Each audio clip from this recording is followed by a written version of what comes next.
Headlines of VTV News. National Assembly Standing Committee's 34th session opens. Floods cause heavy damage in the north.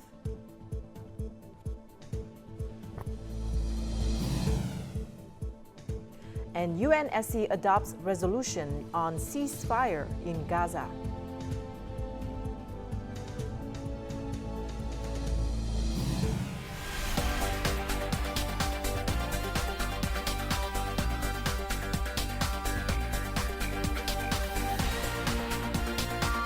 Broadcasting from Hanoi, the capital of Vietnam. VTV News starts right now. Hello and welcome to VTV International. I'm Lina Pham with the latest news update. The National Assembly Standing Committee convened its 34th session in Hanoi on June the 11th and is expected to discuss various matters. In his opening remarks, National Assembly Chair Trần Thanh Mẫn said during the three-day meeting that full-time legislators will opine on 8 draft laws and 3 draft resolutions to be submitted and approved at the second phase of the legislature's 7th meeting from June the 17th to the 27th. The draft laws are the amended social insurance law, the law on defense, security, industries and industrial mobilization, the road law, the law on road traffic order and safety, the revised capital law, the amended law on the organization of the people's courts, the revised law on the management and use of weapons, explosives and supporting tools, and the law amending and supplementing some articles of the law on security guard force. The session will also scrutinize the draft law amending 4 laws regarding land, housing, real estate business, and credit institutions, and the draft resolution on reducing value-added tax included in the 2024 law and ordinance building program.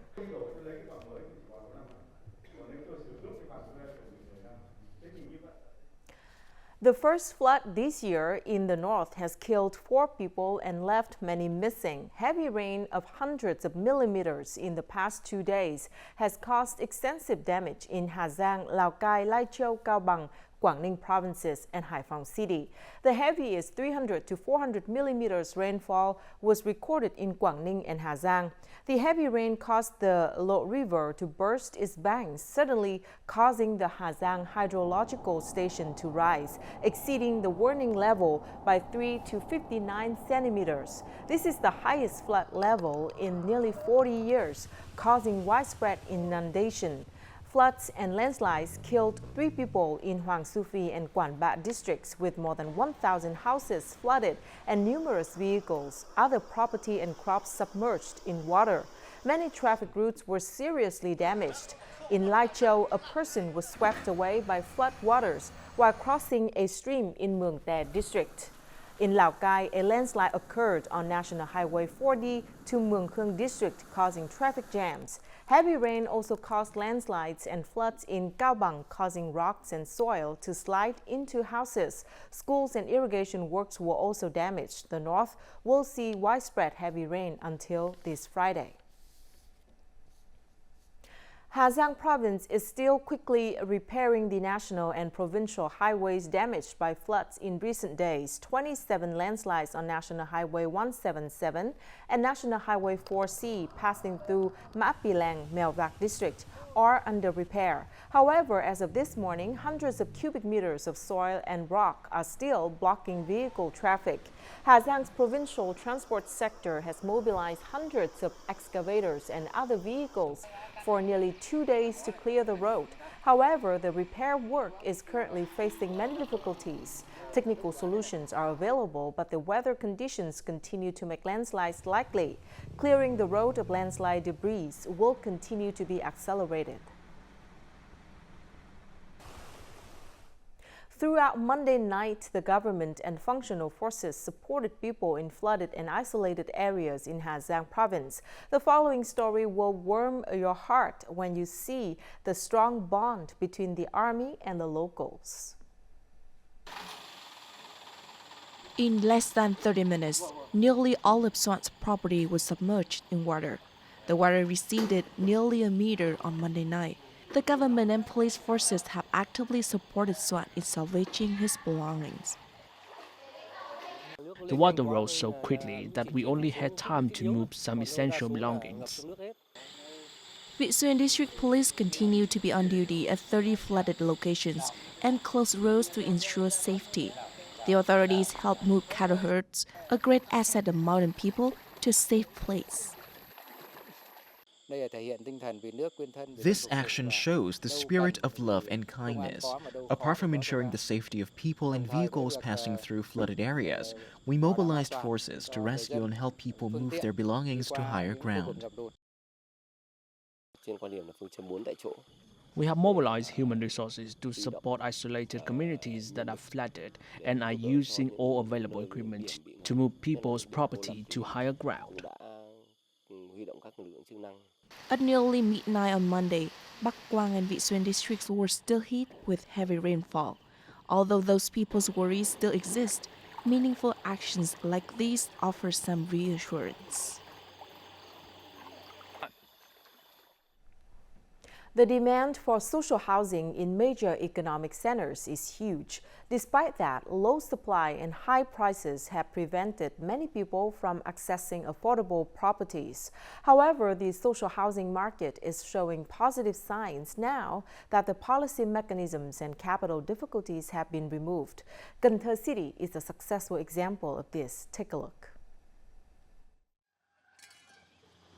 This is a 43-hectare social housing project that is nearing completion. Mekong Delta localities will hand over 2,000 social housing units like this year. In Cần Thơ City, 4 social housing projects are being carried out to meet the high demand for affordable homes in the central urban area. Many low-income workers have a strong demand for social housing. This is a potential market. We are planning to introduce more affordable properties. I only have to pay a monthly installment of $196, so I have money for living expenses as well. Many social housing projects are being implemented in the Mekong Delta to meet the project's target of building at least 1 million units in 2021 to 2030. The $471.9 million support package for investors and buyers, equivalent to about 12% of capital demand, also helps to realize this goal. I have requested commercial banks and credit institutions to foster conditions for businesses to access capital. So far, outstanding loans have grown quite well. Cần Thơ City is speeding up the construction of social housing in the third quarter of this year and is expected to reserve 20% of land in urban areas and an industrial park for social housing. In the coming time, the industrial park construction plans will reserve land for social housing projects. The social housing market is forecast to be more vibrant from the end of this year due to workers' increasing demand and the removal of difficulties in support mechanisms and policies. This will make it easier for low-income people to access affordable housing. In the first 5 months of the year, fruit exported through border gates in Lạng province increased by nearly 500,000 tons compared to the same period last year. The total export throughput through the Lạng border gates reached nearly 1.2 million tons during this period.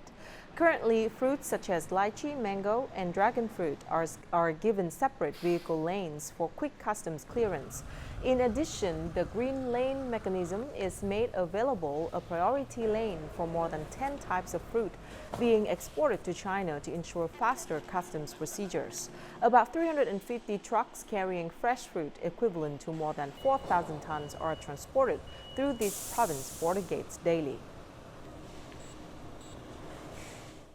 Mekong Delta farmers are applying advanced rice cultivation solutions and technology to reduce input materials and control greenhouse gas emissions and environmental impacts in rice production. Along with partners, the National Agriculture Extension Center trains farmers on sustainable rice cultivation methods.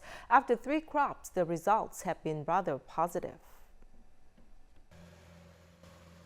Arriving at the fields earlier than farmers, this technician measures the temperature of the field, places the gas in a tank, and checks the figures every 10 minutes.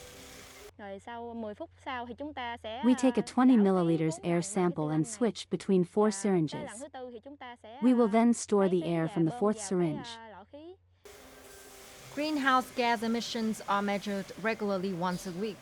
After 3 crops using the sustainable rice farming model, greenhouse gas emissions have decreased to 24.7% compared to traditional farming.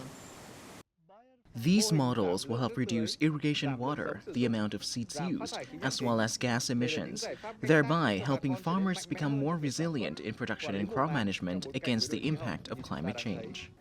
The cluster sowing method reduces the amount of rice seeds by 3-fold. The method of alternating flooding and drying irrigation reduces the amount of water used by 50%.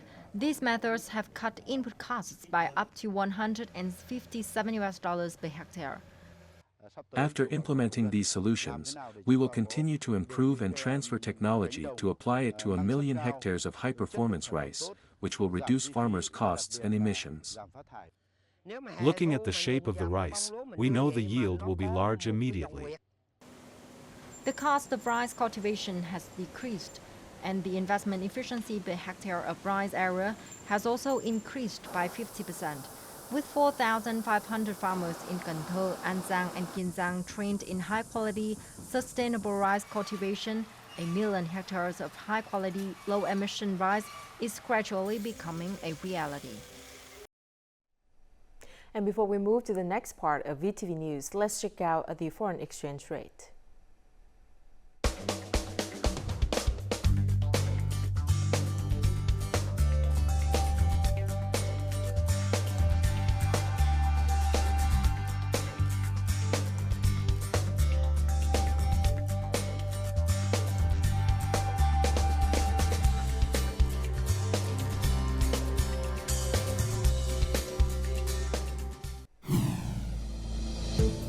Coming up next, a year after the terrorist attack in Đắk Lắk province.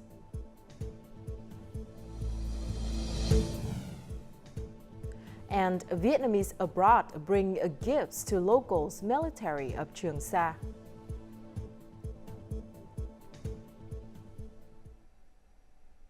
One year after the terrorist attack in Chư Quynh district, Đắk Lắk province, with the attention of the government and the solidarity of each person, the Central Highlands village has now returned to a peaceful life. However, the opposition groups still take advantage of the incident to distort the truth, spread false information to incite sabotage, divide ethnic groups, and divide religions. In response, the people of Đắk Lắk have spoken out to reject these false arguments. The Yakatu Community People's Committee, one of the 2 locations attacked on June 11, 2023, now has a new look. Administrative activities are operating normally, and the officers and soldiers attacked in the incident have returned to duty. I can't forget that night. The room has been renovated, but when I entered, I still remember the scene that happened. The image in my head still haunts me.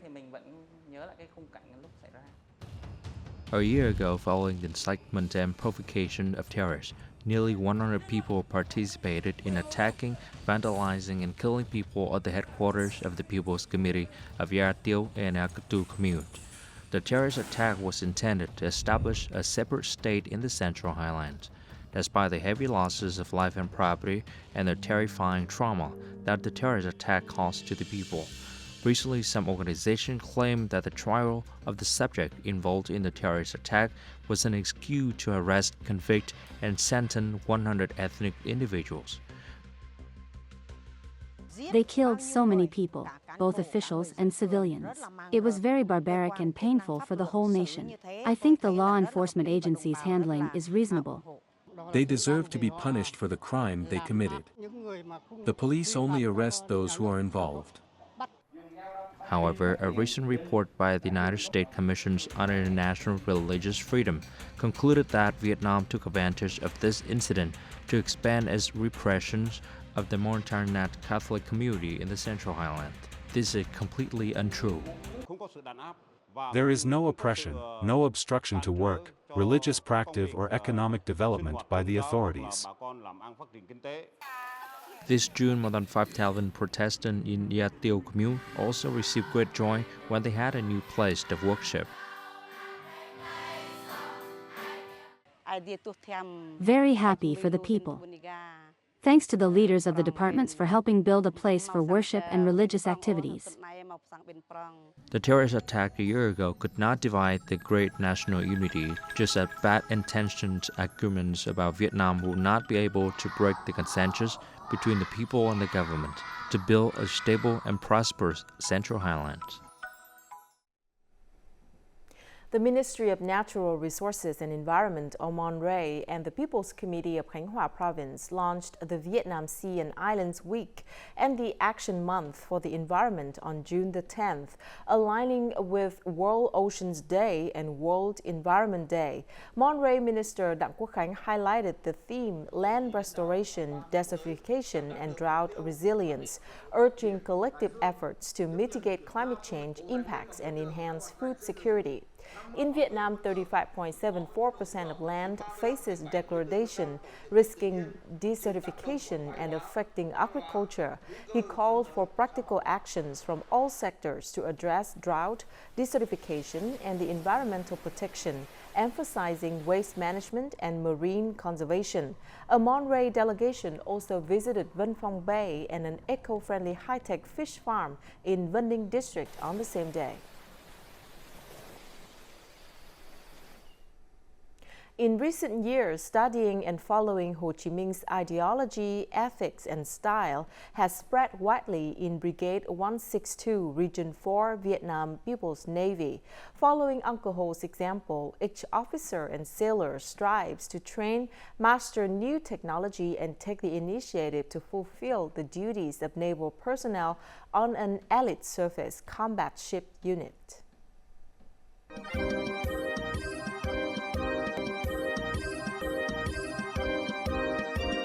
Muốn tiến bộ mãi thì phải học tập, học trong sách báo, học trong công tác. Every afternoon, an internal radio program features lessons from Uncle Ho. To Lieutenant Ngô Minh Tiến, late State President Ho Chi Minh is an example of the spirit of learning, self-study, and lifelong learning. After 3 years of studying at the Indian Naval Academy, being fluent in English and possessing specialized maritime knowledge, he is now one of the instructors teaching foreign language on Ship 015 Trần Hưng Đạo of Brigade 162. From my knowledge and experience of learning abroad, I inspired my comrades to participate in foreign language classes so that they could better grasp the technical equipment. Lieutenant Colonel Ma Nguyên Thanh learned from Uncle Ho his dedication and responsibility towards work. Apart from fulfilling his duty, he also spent time listening to the thoughts and aspirations of officers and understands each person's strengths and capabilities. When organizing training, we must be objective and give equal training.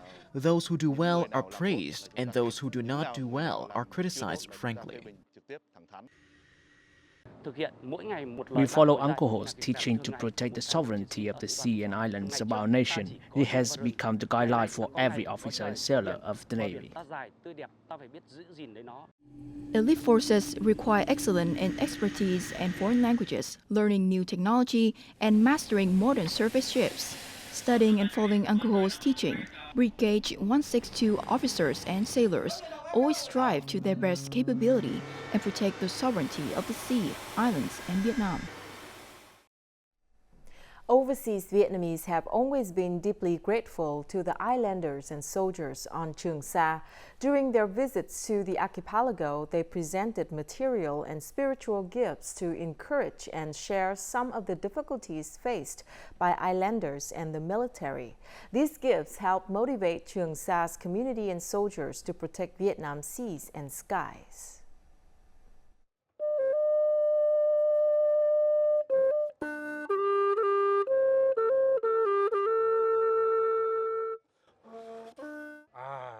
The next time I return, I will ask for more to be made to give the officers and soldiers on the island. On his second return to Trường Sa, Do Thuyên, a Hmong person living and working in the Czech Republic, gifted the officers and soldiers of Trường Sa a spiritual gift, a flute.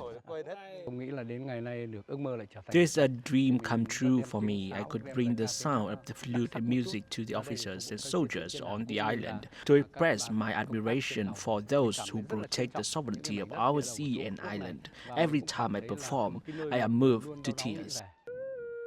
Returning from South Korea, Professor Ming Fung's way of showing gratitude is to fulfill her team's promise to build an outdoor park for the islanders, children and soldiers.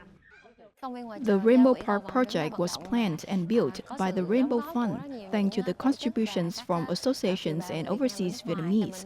I want the children here to have many beautiful memories.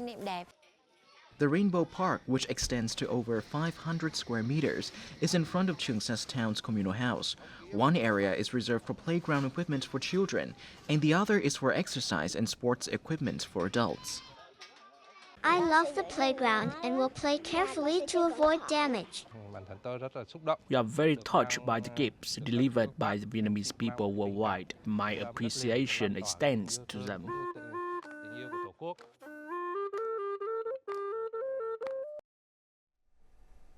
Billed as cultural heritage with international integration and development, the Hue International Arts Festival Week 2024 opened at Kiên Trung Palace in Hue City.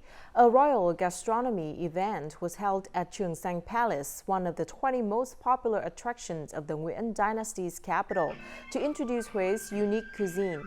Visitors enjoyed a buffet with about 37 traditional Hue dishes. Nightly art performances are held at the Hue Citadel's Tai Binh Palace and Theo Phương Garden. This year, Hue International Arts Festival Week has attracted nearly 30 art troupes from France, Belgium, Spain, Canada, Japan, China, South Korea, and Vietnam. Coming up next in our world news, UNSC adopts resolution on ceasefire in Gaza.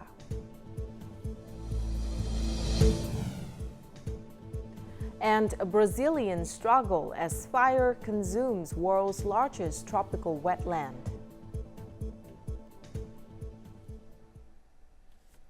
This morning, June the 11th, the UN Security Council, or UNSC, adopted a historic draft resolution calling for an immediate, full and complete ceasefire in the Gaza Strip. The U.S. proposed the draft with 14 votes in favor, no votes against, and 1 abstention.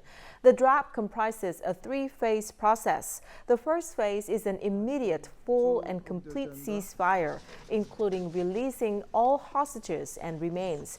Israel must withdraw its forces from populated areas in Gaza, return Palestinians to their homes, and deliver humanitarian aid safely and effectively.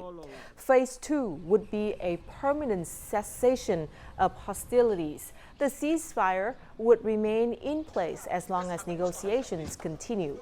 Phase 3 would be a major multi-year reconstruction plan for Gaza, with the return of all deceased remains of Israeli hostages still in the Gaza Strip.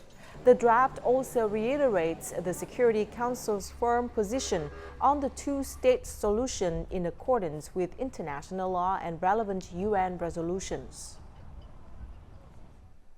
Thailand has approved 3 short-term measures to boost its growth rate to 3% this year instead of the initially projected 2.4%.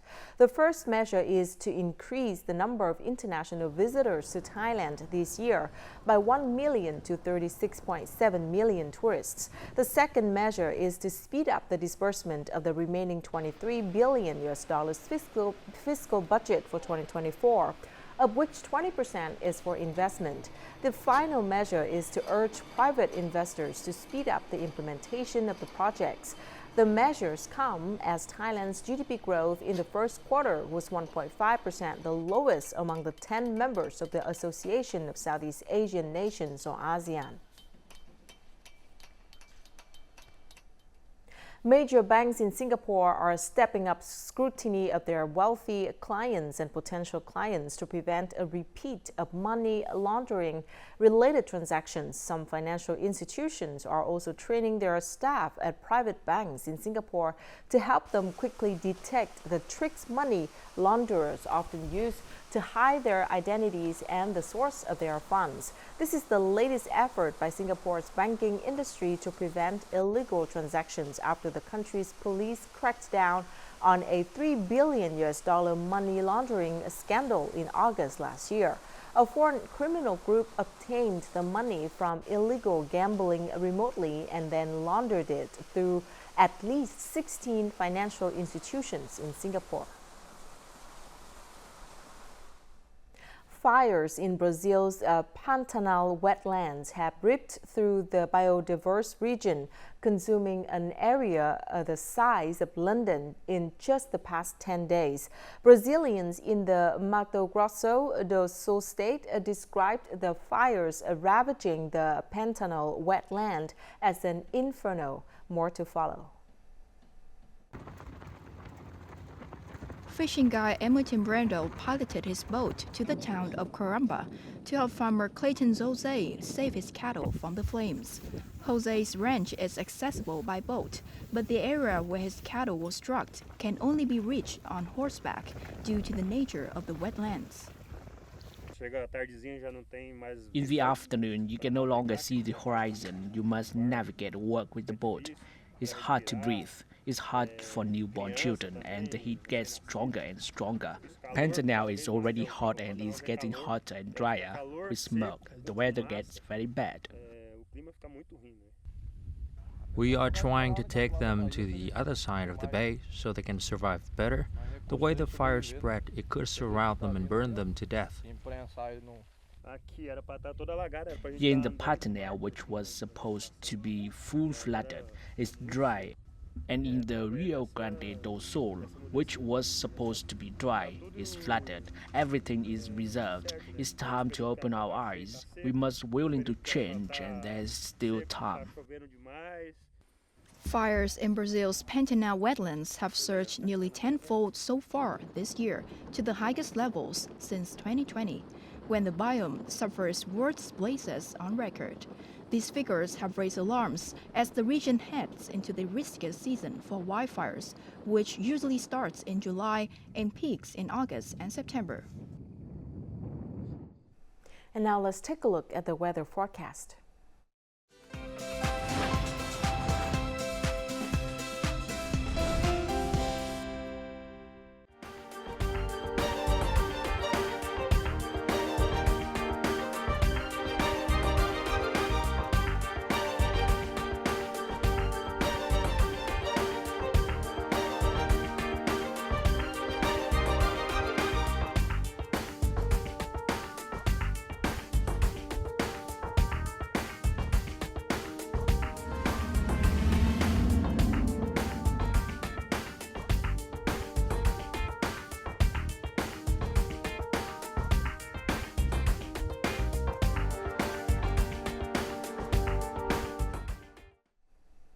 And that's it for this edition of VTV News. Thank you very much for watching. To rewatch our program, you can download VTVgo from App Store or Google Play, or tune in our YouTube channel at youtube.com/VTV4go. Goodbye for now.